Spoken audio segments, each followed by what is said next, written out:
Assalamualaikum warahmatullahi wabarakatuh. Kami dari kelompok 12 mata kuliah Ekonomi Islam akan mempresentasikan hasil diskusi dari kelompok kami yang bertema penentuan output agregat dan tingkat upah. Sebelum memasuki materi, saya akan memperkenalkan nama anggota kelompok kami terlebih dahulu. Yang pertama dengan saya sendiri, Septi Rustianingsih, NIM E2B 019017. Yang kedua ada Ahmad Yoga Prasetyo, NIM E2B 019031. Yang ketiga Risna Putri Maharani, NIM E2B 019044. Materi yang pertama yaitu penawaran tenaga kerja dan input penawaran. Tenaga kerja merupakan faktor utama dalam berproduksi. Bahkan banyak pemikiran yang menyatakan bahwa tenaga kerja merupakan satu-satunya faktor produksi. Memang pendapat ini agak ekstrim, namun dalam beberapa hal, pendapat ini mendapat dukungan dari kenyataan yang ada. Tenaga telah mengubah berbagai input menjadi output, yang mana output tersebut pada akhirnya akan menjadi input dari proses produksi barang yang lain, demikian seterusnya.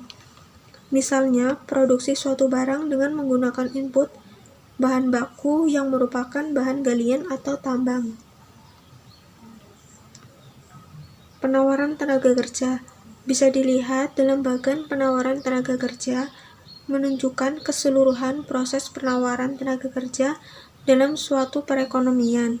Sementara dalam panel B menunjukkan jumlah maksimum tenaga kerja yang tersedia untuk melakukan kegiatan produksi dalam suatu perekonomian. Bisa dikatakan bahwa panel B merupakan kasus khusus di mana semua orang sudah bekerja, apapun jenis pekerjaannya. Dalam analisis selanjutnya nanti, kondisi yang akan dipakai adalah situasi yang dipresentasikan dalam panel B di atas. Hal ini mengingat bahwa dalam Islam, kerja adalah salah satu prinsip bahwa setiap orang Islam diperintahkan untuk bekerja. Selanjutnya, transformasi penawaran tenaga kerja ke output agregat. Dalam bagan tersebut menunjukkan proses transformasi input tenaga kerja menjadi input yang digunakan untuk produksi di seluruh perekonomian. Dalam kasus ini, tenaga kerja yang ada dipergunakan untuk memproduksi semua output yang ada. Sebagai catatan, meskipun jumlah input yang ada sama, namun bisa menghasilkan output yang berbeda pada satu titik pilihan atau kombinasi dengan yang lainnya. Hal ini karena disebabkan oleh tingkat eksplorasi terhadap efisiensi oleh agen produksi. Pada tingkat efisiensi yang maksimum, input yang ada mampu menghasilkan tambahan output yang terbesar. Selanjutnya, materi yang kedua ada penentuan output dan penawaran agregat. Di sini proses penentuan output dan jumlah sepenuhnya merupakan pilihan yang dilakukan oleh agen ekonomi dalam perekonomian. Dalam menentukan output serta jumlahnya, maka agen ekonomi akan mempertimbangkan berapa banyaknya maslahah yang ingin dipunyai dan ketersediaan input yang akan dipakai untuk berproduksi yang darinya seorang agen akan memperoleh maslahah. Output dan penawaran agregat bisa dilihat dalam bagan atau gambar tersebut. Panel A menunjukkan proses dalam perekonomian di mana agen ekonomi berusaha untuk menentukan output beserta jumlahnya. Dari proses ini diperoleh hasil yang optimum, yaitu bahwa jumlah barang X dan Y yang harus diproduksi untuk memperoleh maslahah yang maksimum adalah sebesar X dan Y. Selanjutnya, dalam panel B berusaha menyediakan satu wadah atau agregasi bagi kedua barang yang jumlahnya sudah ditentukan melalui proses yang terjadi pada panel B. Proses yang ditempuh untuk melakukan agregasi di sini adalah cukup dengan menjumlahkan unit dari keduanya. Selanjutnya, dalam hal ini jumlah produksi total yang bisa dihasilkan dalam perekonomian yang bersangkutan adalah sebesar X plus Y. Dengan demikian, bisa dikatakan bahwa produksi atau penawaran agregat atau AS adalah sebesar X plus Y. Untuk memberikan gambaran yang lebih jelas dan spesifik, maka penawaran agregat di sini digambarkan kembali menjadi satu grafik yang bisa dilihat dalam panel C. Materi yang ketiga yaitu keseimbangan pasar output dan penawaran agregat. Keseimbangan pasar output dan penawaran agregat. Pemaknaan pekerjaan penuh atau full employment. Pekerjaan penuh atau full employment adalah ketika semua orang yang telah bekerja, baik bekerja untuk diri sendiri maupun bekerja untuk memperoleh upah atau gaji. Pada panel B, setiap titik yang ada pada kurva menunjukkan kombinasi barang yang bisa diproduksi dengan seluruh input yang tersedia dalam perekonomian. Dalam perekonomian Islam, situasi perekonomian selalu tepat berada pada kurva tersebut, yang tidak lain adalah situasi pekerjaan penuh atau full employment. Sebagai contoh, ambil satu titik kombinasi A pada gambar 11.4 atau gambar yang di atas tadi. Panel A di bawah ini, pada titik ini tidak ada keraguan untuk mengatakan bahwa ia adalah titik pekerjaan penuh atau full employment. Untuk mengetahui apakah titik ini merupakan titik kombinasi yang mempunyai tingkat efisiensi yang maksimum, maka kita periksa dengan cara membandingkannya dengan titik kombinasi lain atau titik kombinasi B. Nah, pada titik B, ini jumlah barang X dan Y yang bisa dihasilkan dengan sejumlah input yang ada dalam perekonomian lebih besar dari yang ada pada titik kombinasi A. Pada titik kombinasi A, jumlah barang X dan Y yang bisa diproduksi adalah sebesar X dan Y. Pada titik kombinasi B, jumlah barang yang dihasilkan adalah sebesar X2 dan Y2. Selanjutnya, pada titik kombinasi C, jumlah barang yang dihasilkan adalah sebesar X3 dan Y3. Kemudian materi yang keempat yaitu keseimbangan agregat. Di sini output yang dihasilkan membentuk penawaran agregat. Penawaran agregat di sini bisa digunakan untuk mengetahui pasar barang atau output. Nah, keseimbangan yang tercapai di pasar barang dan pasar tenaga kerja terjadi secara simultan. Mereka terkait satu dengan yang lain dengan adanya interaksi di antara keduanya. Bisa dilihat dalam gambar bagan keseimbangan agregat.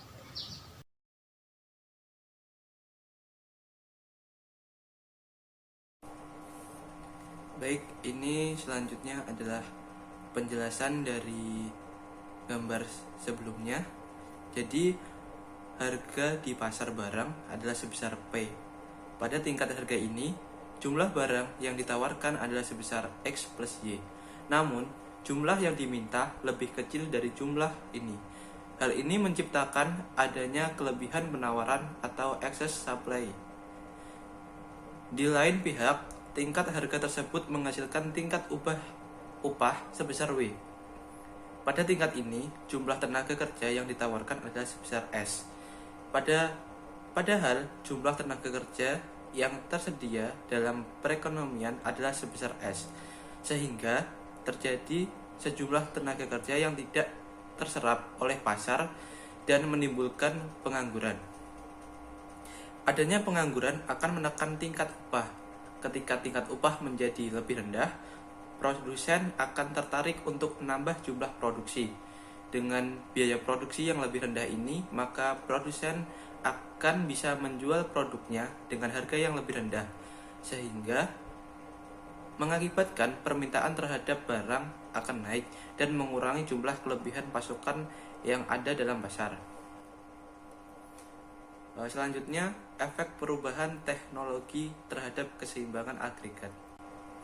Efek perubahan teknologi terhadap keseimbangan agregat mengaitkan pertumbuhan ekonomi dengan input. Tidaklah bertentangan jika dikatakan bahwa salah satu sumber pertumbuhan ekonomi adalah teknologi. Hal ini disebabkan karena teknologi dapat dipertimbangkan sebagai input terhadap produksi. Setiap perubahan teknologi, produksi selalu membawa pada perbaikan produksi dan karenanya meningkatkan output. Kondisi ini disebut dengan perubahan teknikal. Perubahan teknikal didefinisikan sebagai setiap perubahan teknologi produksi yang mempunyai sifat penghemat input. Dengan kata lain, sebagai akibat dari adanya pertumbuhan teknikal, maka jumlah output yang bisa diproduksi dengan sejumlah input yang sama jumlahnya akan meningkat. Penjelasan berikut ini mendiskusikan jenis perubahan teknikal yang dapat mendorong output dan selanjutnya akan dilihat bagaimana pengaruh perubahan teknologi ini terhadap tingkat upah. Jenis perubahan teknikal yang dapat mendorong output. Yang pertama, perubahan teknologi yang netral. Perubahan teknologi yang netral produk adalah sejenis perubahan teknis yang terjadi ketika suatu produksi dengan kondisi teknologi yang konstan. Pengertian netral diartikan sebagai karakteristik perubahan teknis yang memiliki dampak yang sama terhadap produksi kedua jenis barang. Penghematan biaya akibat perubahan teknis ini memiliki dampak yang besar terhadap produksi kedua barang. Perubahan teknologi netral. Sebagaimana bisa dilihat, perubahan teknis ditunjukkan dalam bentuk suatu pergeseran fungsi produksi ke arah kanan yang mengakibatkan adanya kenaikan jumlah produksi untuk kedua jenis barang pada tingkat perubahan yang sama. Karena produksi kedua jenis barang meningkat, maka perekonomian akan tumbuh. Maka dengan demikian bisa disimpulkan bahwa salah satu sumber pertumbuhan ekonomi adalah perubahan teknis jenis ini. Jenis perubahan teknikal yang dapat mendorong output. Perubahan teknologi bias. Perubahan teknologi bias adalah perubahan dalam produksi ketika teknologi produksinya tertentu. Pengertian bias menunjukkan karakteristik perubahan teknis yang membuat produksi suatu barang meningkat ketika produksi barang lain dan jumlah input produksi adalah tertentu. Perubahan teknologi bias tampak bahwa perubahan teknis hanya mendorong peningkatan produksi satu barang, sedangkan produksi barang lain tidak berubah. Perubahan teknologi dalam produksi mendorong adanya kemungkinan produksi barang atau yang dilambangkan X lebih efisien. Sebagaimana dampaknya, jumlah input yang digunakan untuk mendorong barang per unit menurun dan jumlah produksinya meningkat. Penurunan penggunaan input untuk barang X, kemungkinan produksi Y untuk mendapatkan input lebih banyak karena jumlah barang Y juga meningkat, meskipun dengan peningkatan yang lebih rendah daripada peningkatan barang X. Selanjutnya, efek perubahan teknologi pada likuiditas. Efek perubahan teknologi pada likuiditas. Pembahasan yang dipaparkan pada seksi sebelum ini menunjukkan adanya salah satu efek dari perubahan teknologi yang tersembunyi dan tidak muncul ke atas permukaan. Padahal kerja dari efek ini sangat jelas dan dirasakan keberadaannya. Hal ini adalah efek perubahan teknologi pada likuiditas atau daya beli yang ada dalam perekonomian. Perubahan teknologi yang ada menyebabkan kurva fungsi ketersediaan input terekspansi keluar. Ekspansi dari kurva ini perlu dimaknai sebagai jumlah ketersediaan input yang secara absolut tidak berubah. Namun, karena perubahan teknologilah yang menyebabkan daya guna input menjadi meningkat. Hal ini menyebabkan keseimbangan dalam perekonomian mengalami perubahan juga. Dan ini adalah gambar dari efek perubahan teknologi terhadap likuiditas. Selanjutnya, dukungan atau tambahan dana ini ditunjukkan oleh pergeseran garis budget dari gambar tadi BL ke BL2. Dengan tambahan dana ini, maka masyarakat mampu mencapai tingkat maslahah yang lebih besar, yang ditunjukkan oleh pergeseran kurva ISO maslahah dari IM1 ke IM2 pada gambar sebelumnya. Selanjutnya, dengan meningkat produktivitas dan efisiensi yang lebih besar, maka tenaga kerja akan memperoleh tenaga tambahan upah dengan mendapatkan yang lebih tinggi. Tenaga kerja akan mempunyai jumlah uang yang lebih besar sehingga memungkinkan mereka mengonsumsi barang dan jasa dalam jumlah yang lebih besar lagi. Peningkatan pendapatan inilah yang ditunjukkan oleh pergeseran garis budget dari BL ke BL2. Sebagaimana disebut di muka. Dengan demikian bisa dikatakan bahwa perubahan teknologi di sini akan menimbulkan efek ganda, yaitu efek output dan efek likuiditas atau daya beli. Selanjutnya, perubahan teknologi dan keseimbangan dinamik. Perubahan teknologi dan keseimbangan dinamik. Mari kita lihat kembali gambar 11.6 dan 11.7. Dampak perubahan teknologi bisa dilihat dengan jelas pada kedua gambar tersebut, yaitu bahwa jumlah output X dan Y semua naik. Meskipun kenaikan ini tidak sama pada kasus perubahan teknologi yang bias. Satu kesimpulan yang pasti yang bisa kita tarik adalah dampak perubahan teknologi meningkat jumlah penawaran agregat. Asumsikan bahwa pada keadaan awal di mana belum terjadi perubahan teknologi, jumlah output agregat adalah sebesar AS. Nah, ini adalah gambar dampak dinamis perubahan teknologi. Dan selanjutnya akan dijelaskan oleh teman saya. Dampak dinamis perubahan teknologi. Pada panel A, jumlah permintaan agregat yang sudah tertentu, maka output agregat yang dipasokkan ke pasar menghasilkan tingkat harga barang sebesar P1. Tingkat upah yang terbentuk adalah sebesar W1 dan jumlah tenaga kerja yang dipasokkan ke dalam pasar tenaga kerja adalah sebesar L1. Hal ini terlihat pada gambar yang sama pada panel C. Ketika terjadi perubahan teknologi, maka jumlah penawaran agregat naik menjadi AS2. Harga yang terbentuk dalam pasar barang cenderung turun. Namun perlu diingat bahwa perubahan teknologi juga menimbulkan efek pada likuiditas dan daya beli masyarakat. Akibatnya, maka jumlah permintaan agregat juga meningkat dari AT1 ke AT2. Peningkatan permintaan agregat pada akhirnya mempertahankan tingkat harga pada P1.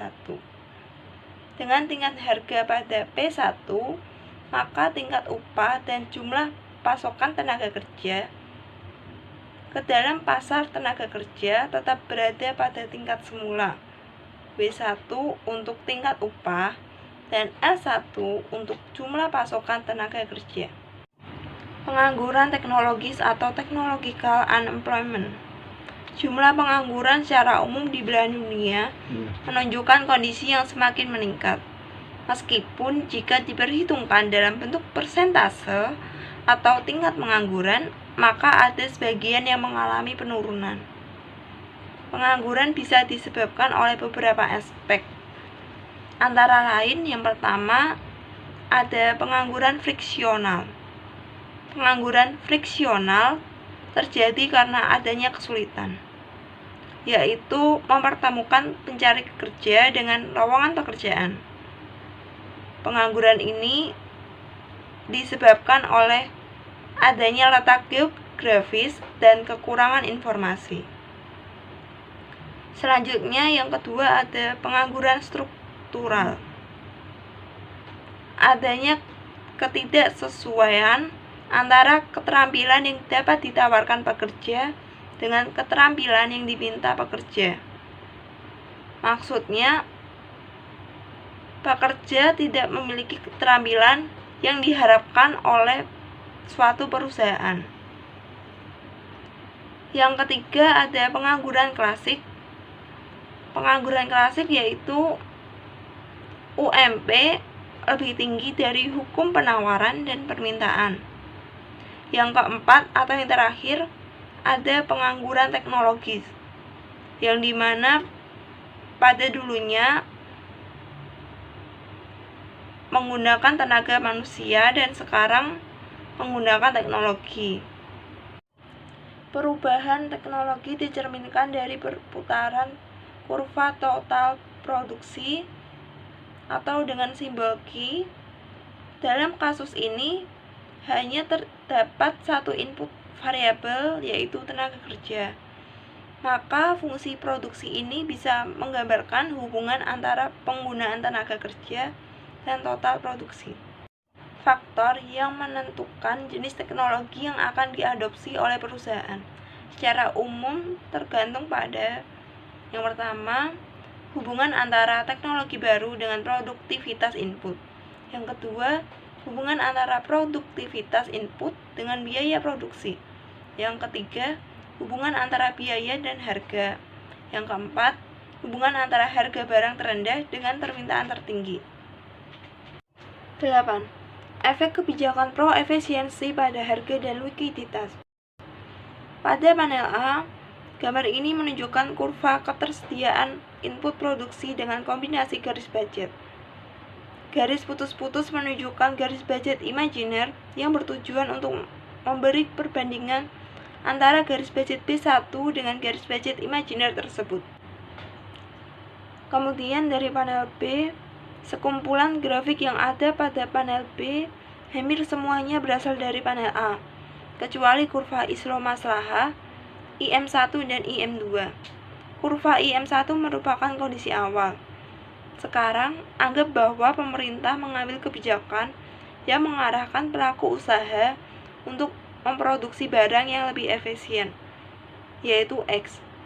Maka, preferensi produksi akan bergeser pada barang tersebut. Pergeseran preferensi ini ditunjukkan oleh perubahan kurva Islow Maslahah atau IM yang dipunyai para agen ekonomi dari IM ke IM2. Pergeseran itu mengakibatkan berubahnya konfigurasi barang yang diproduksi atau dikonsumsi dalam solusi optimum dari titik A ke titik B.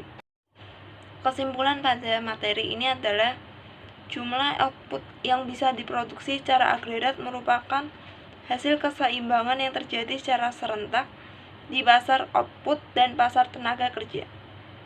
Karena Islam mendorong setiap orang untuk bekerja, maka penawaran tenaga kerja secara agregat adalah inelastis sempurna. Hal ini membawa implikasi pada tenaga kerja Muslim yang akan berusaha untuk selalu bekerja, berapapun tingkat upah pasar yang berlaku. Output agregat dihasilkan dari penjumlahan setiap output yang dihasilkan oleh seluruh tenaga kerja yang bekerja. Besarnya output agregat tergantung pada tingkat efisiensi teknologi yang ada. Output agregat inilah yang disebut penawaran agregat. Kemudian, tingkat pekerjaan penuh atau full employment adalah tingkat output yang dihasilkan oleh kombinasi input di mana seluruh tenaga kerja dipekerjakan.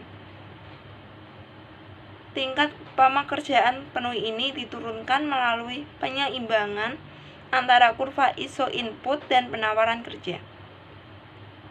Keseimbangan agregat diperoleh ketika jumlah agregat atau AS sama dengan jumlah permintaan agregat atau AD. Proses ini terjadi secara simultan di pasar barang dan pasar tenaga kerja. Adanya perubahan teknologi akan meningkat output keseimbangan agregat.